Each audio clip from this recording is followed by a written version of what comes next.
Commander HFY stood on the bridge of the Corion warship times Crimson Talon *, watching the blue and green planet rotate slowly beneath them. Earth, the humans called it, such a simple name for what appeared to be a simple world. The initial surveys had been promising abundant resources, a single dominant species that had barely begun to explore their own solar system, and most importantly, no significant military presence in space. Commander, his aide, Lieutenant Vorth, approached with a datapad clutched in his four-fingered hands. The harvest operation on the surface has encountered some complications. HFY turned his reptilian head toward the lieutenant. His scales shifted from their usual deep green to a slightly yellowed hue, a sign of mild irritation among his species. What kind of complications? The reports indicated these humans were primitive. Surely Captain Nextar's ground forces can handle a few scattered settlements. Vorth's own scales darkened nervously. Sir, it's not the resistance that's the problem. The humans. They've been more difficult to process than expected. Captain Nextar requests permission to modify the collection protocols. Modify how? The standard intimidation tactics aren't working as effectively as they do on other species. The humans seem to have an unusually strong protective instinct, particularly regarding their offspring. Captain Nextar suggests that by securing the younger ones first, we can ensure better cooperation from the adult population. HFY considered this. The Corion Empire had been expanding for over 3 centuries, and the collection protocols had been refined through dozens of successful operations. Most species, when faced with the overwhelming technological superiority of Corion forces, quickly fell into line. Those that didn't were simply eliminated, and their worlds strip-mined. But Earth held particular value. The humans showed promise as a labor force, being remarkably adaptable and resilient. Very well, HFY replied. Inform Captain Nextar that he has permission to adjust tactics as needed. But remind him that we need these humans functional. Dead slaves are worthless to the Empire. Down on the surface of Earth, in the small farming community of Milbrook Valley, the morning had started like any other for the Henderson family. Sarah Henderson was preparing breakfast for her 2 children, 8-year-old Emma and 6-year-old Jake, while her husband Tom worked in the barn. The first sign that something was wrong came when their dog, Buddy, began barking frantically at the sky. Sarah stepped onto the porch, wiping her hands on her apron. The morning sun was bright, but there was something else up there. A dark shape, too large and too angular to be any aircraft she recognized. As she watched, smaller shapes detached from the larger one, descending rapidly toward the valley. Tom, she called, her voice tight with sudden fear. Tom, get in here now. The barn door burst open and Tom came running, his face already pale with understanding. He'd seen the news reports from the cities, the strange ships that had appeared without warning, the broadcasts that had been cut short, the emergency alerts that spoke of foreign invasion before the signals went dead entirely. Get the kids, Tom said, grabbing Sarah's arm. We need to get to the storm cellar. But they were too late. The alien craft, sleek, silver things that made no sound as they moved, were already landing in the fields around their farm. Sarah ran inside, shouting for Emma and Jake, but as she reached the kitchen, the front door exploded inward. The creatures that entered were unlike anything she had ever seen. 7 feet tall, covered in green scales, with elongated skulls and eyes like black marbles. They wore some kind of armor that seemed to shift and flow like liquid metal, and they carried weapons that hummed with an otherworldly energy. Do not resist, one of them said, its voice coming from a device attached to its throat rather than its mouth. Compliance ensures survival. Sarah grabbed for her children, pulling them behind her. But more aliens had entered through the back door. They moved with calculated precision, herding the family toward the center of the room. Tom burst in from the porch, a shotgun in his hands. But before he could raise it, a blue beam of energy struck him in the chest. He collapsed, convulsing briefly before lying still. Papa! Emma screamed, trying to run to her father, but one of the aliens caught her effortlessly. The offspring will be processed separately, another alien announced. Standard protocol for cooperation enhancement. No. Sarah lunged forward, but another energy beam dropped her to her knees, her muscles refusing to obey her commands. Please, they're just children. Take me. Take whatever you want, but leave them alone. The aliens paid no attention to her pleas. With mechanical efficiency, they secured both children in some kind of restraining field that glowed with soft blue light. Emma and Jake floated helplessly, their cries muffled by whatever technology held them. The collection phase is proceeding as planned. One of the aliens spoke into a communication device. Resistance is minimal. The modified protocols are proving effective. As the aliens prepared to leave with their captives, Sarah managed to force herself to her feet despite the effects of the energy weapon. You don't understand, she gasped, tears streaming down her face. You have no idea what you're doing. The leader of the alien squad turned to look at her with those black, emotionless eyes. We understand perfectly, human. Your species will adapt to serve the Empire, or it will be eliminated. The choice is yours. No, Sarah said, her voice growing stronger despite her tears. You don't understand what you've done. Those aren't just children, they're human children, and when their parents, their grandparents, their aunts and uncles, and neighbors, and teachers, and everyone who has ever cared about them, finds out what you've done. She paused, meeting the alien's gaze directly. You're going to wish you had never heard of Earth. The alien leader's scales shifted to a slightly amused yellow. Threats from a primitive species are hardly concerning. Human, your military technology is centuries behind ours. Your governments have already fallen. There is no one coming to save you. But as the aliens departed with their prizes, carrying Emma and Jake toward their waiting aircraft, Sarah Henderson began to smile through her tears. Because she knew something these aliens didn't understand yet. They had made a mistake, not a tactical error or a strategic miscalculation, but something far more fundamental. They had touched human children. Across the valley, similar scenes were playing out on farm after farm, house after house. The aliens, following their new protocols, were prioritizing the capture of human offspring to ensure compliance from the adult population. It was a strategy that had worked on dozens of other worlds. Break the will of the parents, and the entire species would follow. What they didn't understand was that they had just awakened something in humanity that had been sleeping since the last World War, something that had driven human beings to cross oceans and climb mountains and explore the depths of space, something that had made humans the apex predator on their own world. Despite being smaller and weaker than many of the creatures they shared it with, they had awakened the protective instinct of the human species. In bunkers and basements across the planet, men and women who had never held a weapon in their lives began to check the locks on gun safes. Military personnel who had been enjoying peaceful retirement started making phone calls to old contacts. Scientists who had spent their careers studying theoretical physics began to wonder if their theories might have practical applications after all, because somewhere out there, in the cold vacuum of space, human children were crying for their parents. Captain Nextar was pleased with the day's operations. The collection protocols were proceeding ahead of schedule, and the human resistance had been negligible. A few scattered attempts at defense, quickly neutralized by superior Corthian technology. The modification of targeting the offspring first had indeed proven remarkably effective. Adult humans seemed to lose all will to fight once their young were secured. Sir, one of his subordinates approached. We've completed the harvest of grid, Section 7. Total collection, 47 adult specimens, 18 juveniles. Casualties among our forces, 0. Excellent, Nextar replied. And the juveniles are secured? Yes, sir. All juvenile specimens have been transferred to the holding facilities aboard the Times Void Reaper Asterisk. The adult specimens are being processed for labor assignment. Nextar nodded approvingly.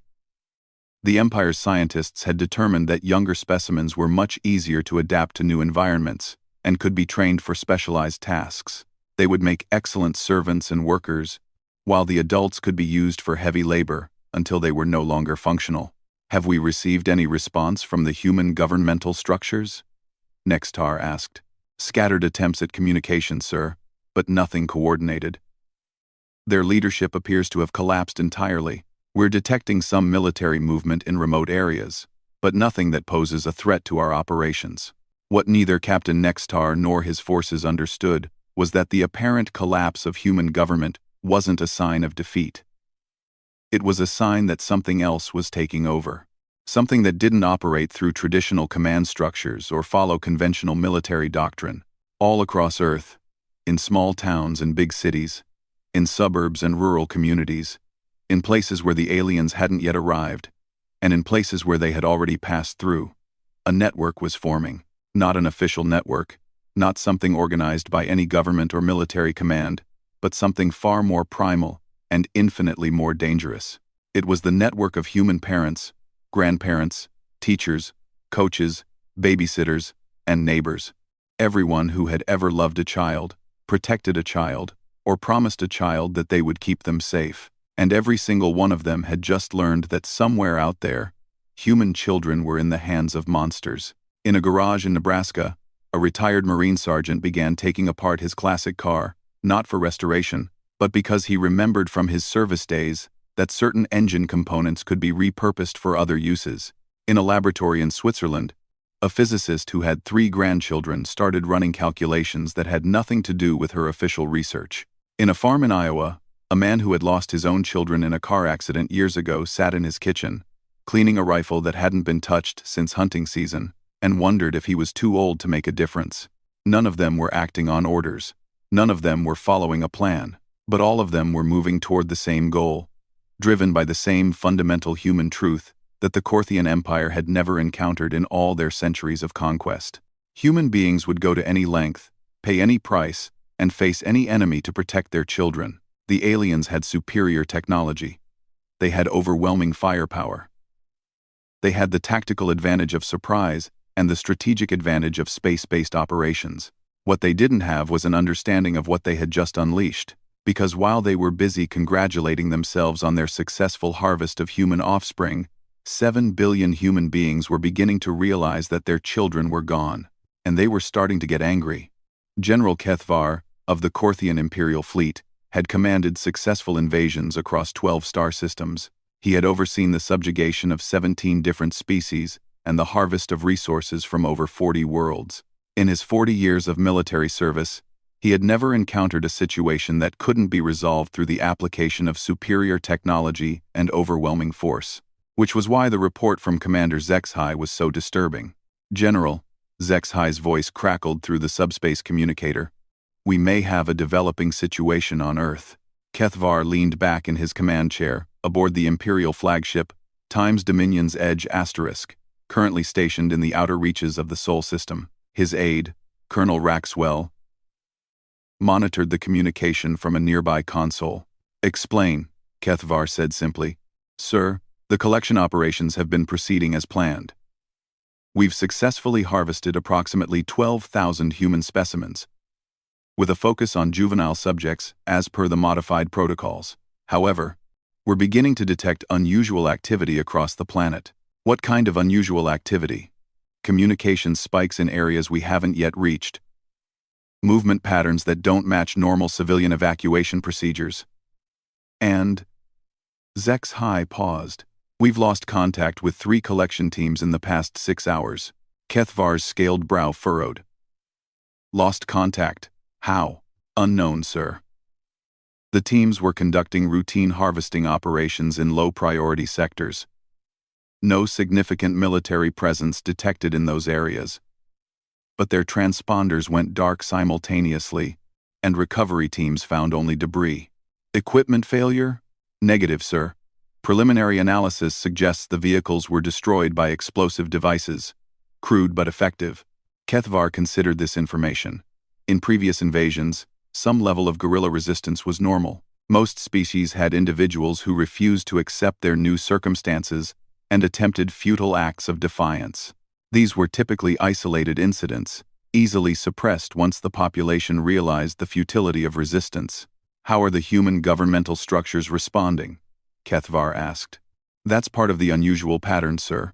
Most of their official leadership appears to have ceased functioning, as expected. but we're detecting significant organizational activity outside normal command structures, communication networks that don't follow their standard military or governmental protocols. Civilian resistance groups? Possibly, sir. But the scale is unprecedented. We're seeing coordination across multiple continents simultaneously, and the resistance isn't coming from trained military personnel or organized militias. It appears to be coming from ordinary civilians. This gave Kethvar pause. In his experience, civilian populations typically required extensive organization and leadership to mount effective resistance. They needed training, equipment, and command structures.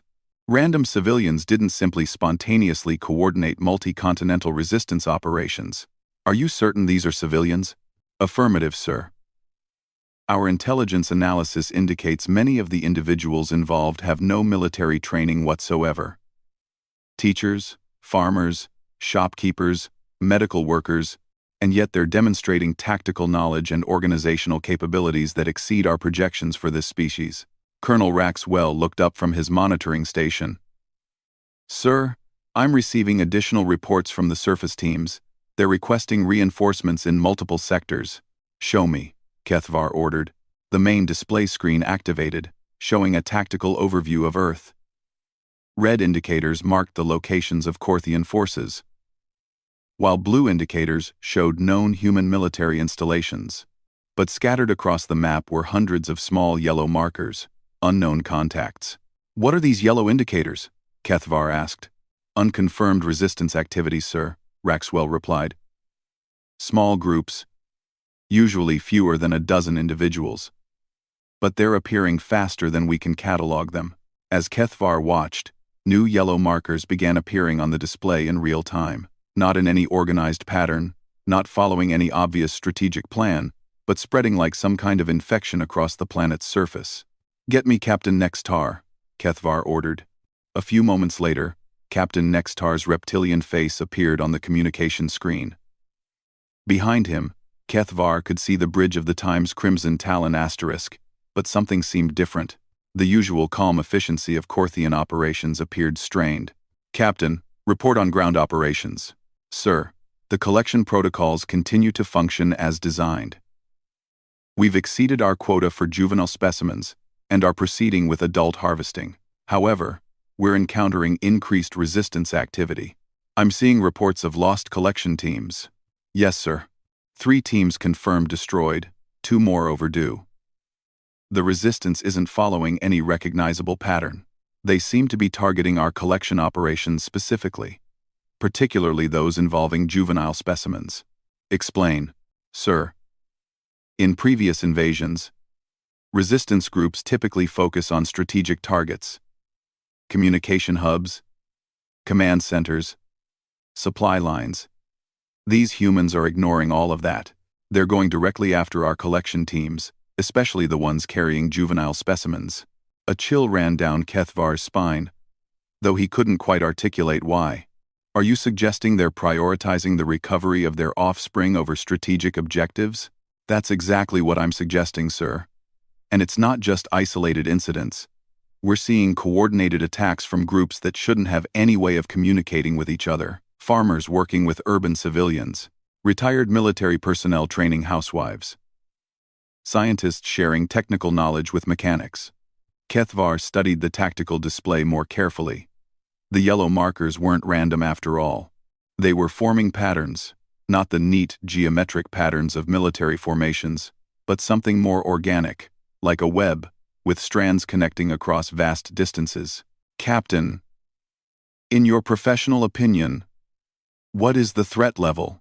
Sir, individually, these resistance groups pose minimal threat. Our technology and firepower remain overwhelmingly superior, but collectively. Nextar paused, his scales shifting to a worried blue-gray. Sir, I've never seen anything like this. It's as if the entire planet is becoming hostile simultaneously. Colonel Raxwell interrupted the conversation. Sir, urgent communication from the Times Void Reaper asterisk. The specimen containment facility is reporting unusual behavior among the juvenile captives. Put them through, Kethvar ordered. The screen split to show Dr. Yexrin, the Corthian xenobiologist in charge of processing captured specimens. His usually immaculate appearance seemed disheveled, and his scales showed the mottled pattern of extreme stress. General, we have a situation developing in the containment areas. Report. Sir, the human juveniles are not responding to standard conditioning protocols. Most species, particularly young specimens, adapt quickly to captivity and begin accepting their new circumstances within a few rotations. But these human children. Dr. Yexrin consulted his datapad nervously. They're not adapting.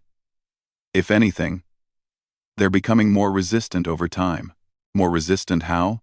They refuse food, even when threatened with punishment.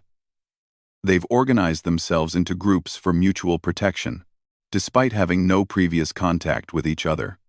And sir, they keep talking about their parents coming for them.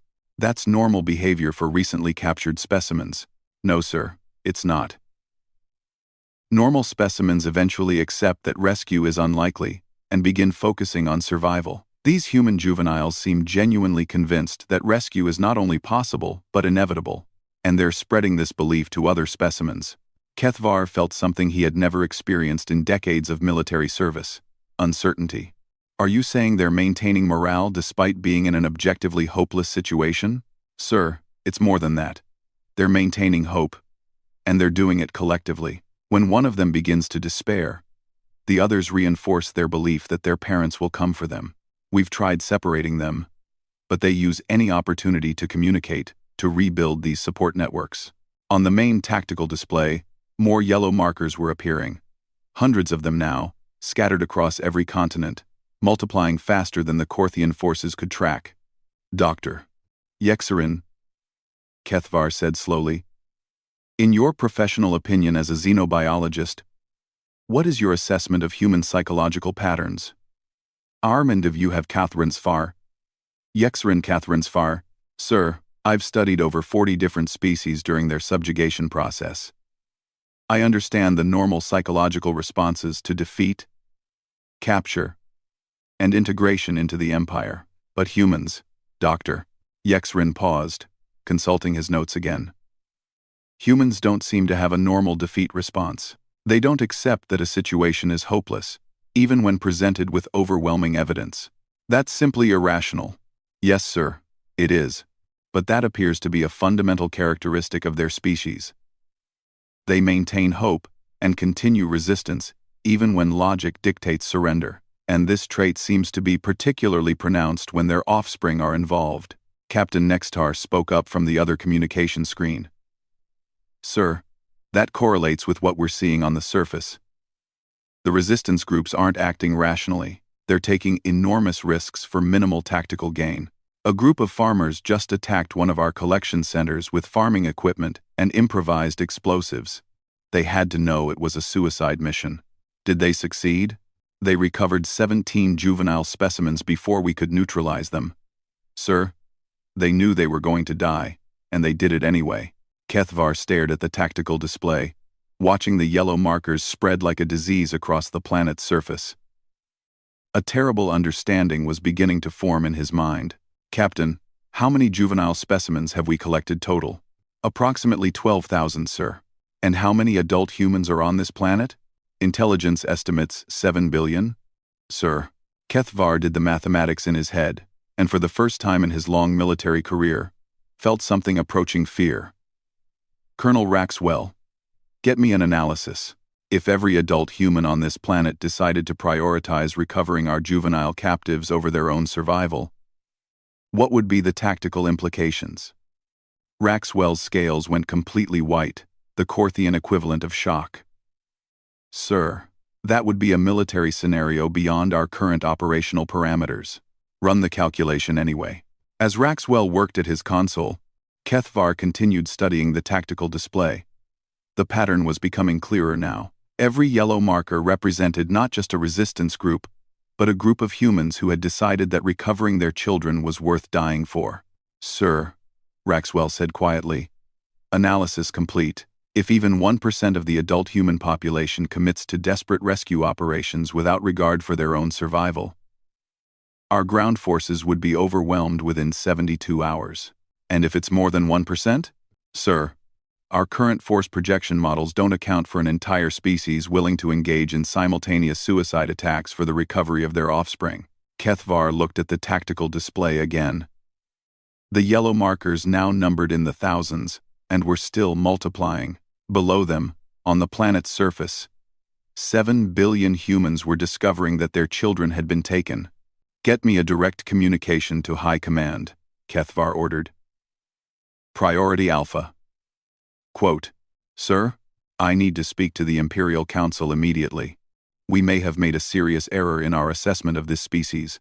As he waited for the connection to be established, Kethvar watched the tactical display continue to fill with yellow markers. Each one represented a group of humans who had made a choice that no other species in the galaxy had ever made collectively. They had chosen their children over their own lives. And now, General Kethvar was beginning to understand that the Korthian Empire might have just declared war on something they had never encountered before. An entire species of beings who would rather die than let their children remain in captivity. The realization was both terrifying and fascinating. In all his years of conquest, he had never faced an enemy that was completely willing to accept their own destruction, as long as they could inflict damage on their captors. But as the communication established and he prepared to explain the situation to the Imperial Council, Kethvar couldn't shake the feeling that they had crossed a line from which there might be no return. They hadn't just captured some human children. They had kidnapped the children of a species that had evolved as persistence hunters, beings who would chase their prey across continents if necessary, who would never give up, never stop coming, never accept defeat. And now, all of those instincts were focused on one simple goal: getting their children back. General Kethvar stood before the holoprojector in his command chamber, facing the assembled members of the Korthian Imperial Council.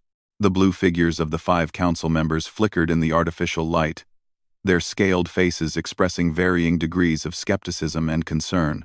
General, spoke Council Prime, Jex Thrawn, her voice carrying the authority of 3 centuries of military conquest. Your report suggests that a single world of primitives is presenting challenges to our standard occupation protocols. This is unusual. Council Prime, with respect, this situation is beyond unusual. It's unprecedented. Kethvar gestured to the tactical display behind him, now showing Earth with thousands of red warning indicators across its surface. In the past 72 hours, we've lost 43 collection teams, 12 transport vessels, and 2 orbital support platforms. Council member Vextar leaned forward. Lost to what? Our intelligence reports indicated this species had no significant space capability. They don't, sir. Every attack has come from the surface, using improvised weapons, captured equipment, or in some cases, suicide attacks with nothing more than primitive explosives. Suicide attacks? Council member Nexthyra's scales shifted to a shocked pale yellow. From civilians? Not just from civilians, council member. From parents.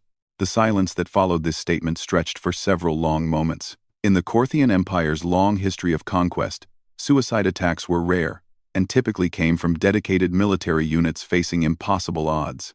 The concept of civilian parents engaging in coordinated suicide attacks was simply outside their experience. Council Prime Jex Thrawn broke the silence. General, explain the current tactical situation. Kethvar activated a new display showing the progression of resistance activity over time.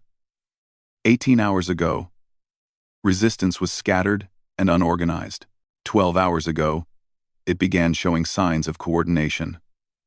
6 hours ago, it became systematic. And in the last 3 hours, he paused, looking at the latest reports. Council Prime, they've begun achieving objectives. What do you mean, achieving objectives? They've successfully recovered over 3,000 juvenile specimens from our containment facilities.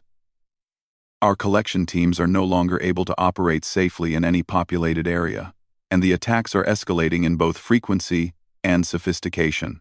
Council member Raxgen studied the data streams. How is this possible?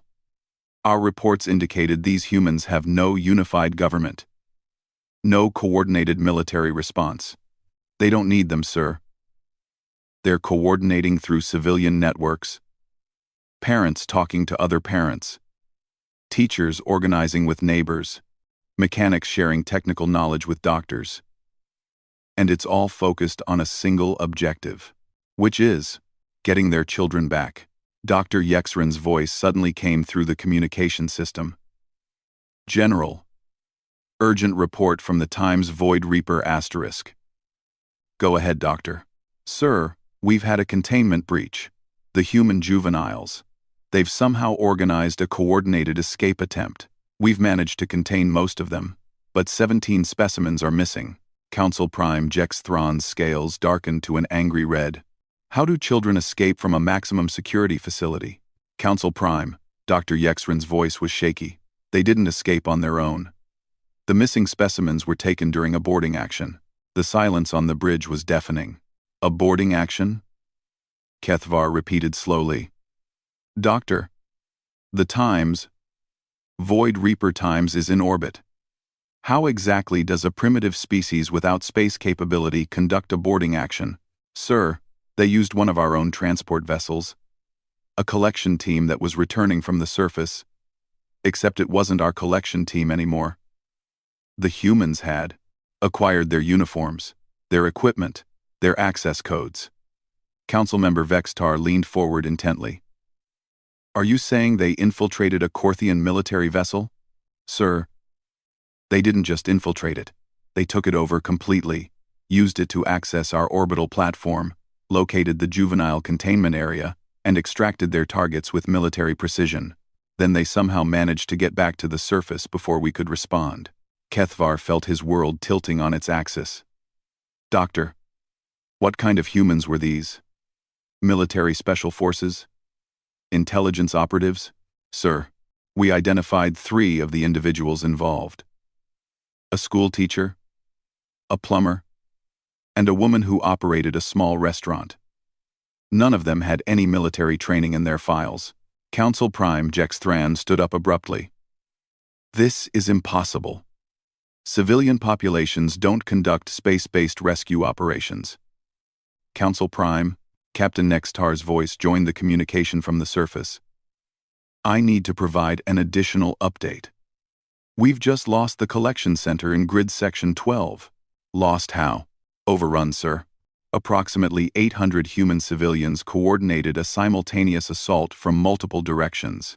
They used farming vehicles as improvised armored personnel carriers, jury-rigged industrial equipment as weapons, and demonstrated tactical coordination that rivaled our best military units. 800 civilians? Sir, that was just this morning. We're tracking similar actions across 17 different sites. And the numbers are growing. Kethvar pulled up the latest intelligence reports. Council Prime, our analysts estimate that over 50,000 humans are now actively engaged in rescue operations, and that number is increasing exponentially. 50,000 out of 7 billion is still negligible. Sir, that's 50,000 who are actively engaged in combat operations. But our communication intercepts suggest that the entire human population is providing support in some capacity. Intelligence gathering, resource sharing, transportation, medical support, technical assistance. It's as if their entire civilization has reorganized itself around a single military objective. Councilmember Nex Thera studied the data carefully. General, in your professional assessment, what is the probability of successful completion of our occupation objectives? Kethvar looked at the latest casualty reports, the tactical assessments, and the projection models. Councilmember, if current trends continue, we will lose the ability to maintain any ground presence within the next 48 hours. And space-based operations? Sir, they're learning. Each attack shows improved understanding of our technology and tactics. If they continue to capture our equipment and vessels at the current rate, they'll have limited space capability within a standard week. Council Prime Jex Thran sat back down heavily. General, in 3 centuries of imperial expansion, has any species ever forced the withdrawal of Korthian forces? No, Council Prime. But no species has ever demonstrated this level of collective commitment to a single objective. Most species fight for territory, resources, or survival. These humans are fighting for something else entirely, which is their children, sir. And they appear willing to sacrifice everything, their lives, their civilization, their planet, to get them back. Just then, alarms began sounding throughout the ship. Colonel Raxwell rushed to his console, his scales shifting to emergency orange. Sir, we're detecting multiple launches from the planet's surface. Missiles? Unknown, sir. But whatever they are, they're heading directly for our orbital positions. On the main display, dozens of contacts appeared, rising from various points on Earth's surface. They weren't following the precise trajectories of guided missiles or the random paths of uncontrolled debris. Instead, they seemed to be flying with purpose and coordination. Sir, Raxwell reported, his voice tight with disbelief. I'm reading human life signs aboard those craft. Kethvar stared at the display in shock. Human life signs? They've put people on those ships? Affirmative, sir. And they're accelerating beyond what should be survivable for their physiology. Council Prime Jexthron's image flickered as she leaned closer to her own displays. General, are you telling me that these humans have constructed spacecraft and are personally piloting suicide missions against our orbital fleet? That appears to be the situation, Council Prime. How is that possible? They don't have the technology. Sir, Doctor, Yexrin's voice interrupted. I may have an explanation. The human juveniles we captured. They've been sharing information with each other. Technical information. Some of these children come from families of scientists, engineers, and technical workers. And children, as we know, observe and remember everything. The realization hit Kethvar like a physical blow. The children told them how our ships work. More than that, sir. Human children don't just passively observe. They ask questions. They experiment. They learn. During their captivity, they've been watching our technology, asking each other about what they've seen, and piecing together an understanding of our systems. On the tactical display, the ascending human craft were adjusting their trajectories with increasing precision. Whatever they were using for guidance, it was working. Sir, Raxwell announced. First contact in 30 seconds. The lead craft is targeting the Time's Crimson Talon asterisk. Captain Nextar's voice came through with grim resignation. General, it's been an honor serving the Empire. Kethvar watched as the human craft, cobbled together from scrap metal, held together with primitive welding, and powered by engines that should have torn themselves apart, closed the final distance to the Corthian warship. All vessels, he broadcasted, implement emergency withdrawal to safe distance. But it was too late for the Time's Crimson Talon asterisk. The human craft struck the warship's hull and detonated in a brilliant flash. When the light faded, the proud Corthian vessel was a twisted hulk of metal, drifting lifelessly in space. More explosions followed as other human craft found their targets. Within minutes, the Corthian orbital presence around Earth had been reduced by half. Council Prime Jexthran's holographic form stood in stunned silence. Finally, she spoke. General Kethvar, what is your recommendation? Kethvar looked at the tactical display one more time. Earth was now showing as a solid mass of red warning indicators. Every continent, every major population center, every rural area was actively hostile. And rising from the planet's surface, more human craft were launching, piloted by parents who were willing to die for the chance to save their children. Council Prime, I recommend immediate and complete withdrawal from this system. And the specimens we've already collected? Sir, I recommend we return them. The silence that followed was absolute. Council member Vextar finally spoke. General, are you suggesting that the Corthian Empire negotiate with a primitive species? Sir, I'm suggesting that we have encountered something beyond our tactical parameters. This isn't a primitive species. This is a species that has evolved a collective response to threats against their offspring that makes them effectively impossible to defeat. Explain. Council Prime. Every species we've conquered has had individuals willing to die for various causes. But humans seem to have an entire civilization willing to die for their children. Not just willing, eager. They're treating death in service of recovering their offspring as an honor. Dr. Yexrin's voice added, Council Prime, The human juveniles we still hold are already organizing the next generation. They're teaching each other everything they've learned about our technology, our tactics, our weaknesses. If we keep them captive, we're essentially training them to be more effective against us. Kethvar made his final assessment. Council Prime. We have two choices. We can escalate to planet-killing weapons and eliminate the entire species, losing all potential value from this operation. Or we can withdraw and add humanity to the list of species that are not to be contacted. There's a third option, General. Sir. We return their children and hope they let us leave alive. Kethvar looked at the display one more time. More human craft were launching, and the remaining Corthian ships were barely holding position under increasing attack pressure. Council Prime. I believe that may be our only viable option. 3 hours later, the Corthian transport ships began landing at the same sites where they had conducted their collections. But this time, they came bearing children instead of taking them. Each landing was met by crowds of humans, not attacking, but waiting with an intensity that made even veteran Corthian soldiers nervous. As the children ran into the arms of their families, General Kethvar received a final communication from Earth's surface. General, the voice was human, speaking through a captured Corthian communicator. This is Sarah Henderson from Milbrook Valley. Kethvar recognized the name from the initial collection reports. I remember you, Mrs. Henderson. I told your soldiers that they didn't understand what they were doing, that they had no idea what they'd unleashed. You were correct, Mrs. Henderson. General, I want you to understand something. What you saw these last few days, this wasn't us at our worst. This was us being patient while we figured out how to get our children back safely. Kethvar felt his scales shift to the deep purple of profound unease.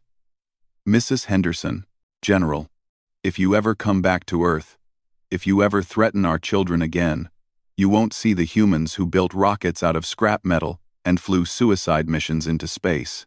What will we see? You'll see the humans who ended 2 world wars, who split the atom, who walked on the moon, and who never, ever stop fighting when someone hurts their children. You'll see what 7 billion angry parents can do when they stop caring about their own survival. As the last transport lifted off from Earth's surface, carrying the final Corthian forces away from the blue planet, General Kethvar added a new entry to the Imperial database. Species, human. Classification, avoid at all costs. Notes. Demonstrates unprecedented collective protective response to offspring threats. No tactical advantage sufficient to justify engagement. Recommend permanent quarantine status. And in the depths of space, as the Corthian fleet departed the Sol system, every alien commander made the same silent promise to themselves. They would never again underestimate the power of a parent's love.